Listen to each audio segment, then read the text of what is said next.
மறுமை நாள்ல அல்லாஹ் சொல்லி காட்டுறான், முன்னறிவிப்பு. உலகத்துக்காண்டி ஊர் மக்களுக்காண்டி எல்லாம் செய்யறோம்ல, இவங்களுக்கெல்லாம் முன்னறிவிப்பு. நாளை மறுமையிலே நரகவாசிகளுடைய புலம்பலை அல்லாஹ் எடுத்து காட்டுறான் குர்ஆன்ல. அவங்களுடைய முகங்களை அல்லாஹ் நரகத்துல போட்டு புரட்டும் போது அவங்க என்ன சொல்றாங்கன்னா, நான் அல்லாஹ்வுக்கும் அல்லாஹ்வுடைய தூதருக்கும் கட்டுப்பட்டு இருக்க கூடாதா? ஊர் மக்களுக்கு உலக மக்களுக்கு எல்லாம் கட்டுப்பட்டவங்க மறுமையில போய் என்ன சொல்லுவாங்கன்னா, நான் அல்லாஹ்வுக்கு கட்டுப்பட்டு இருக்க கூடாதா?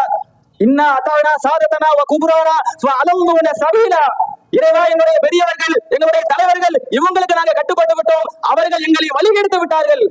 ரப்பனா ஆதியும் லிஅபைனி மினல் அதாப்.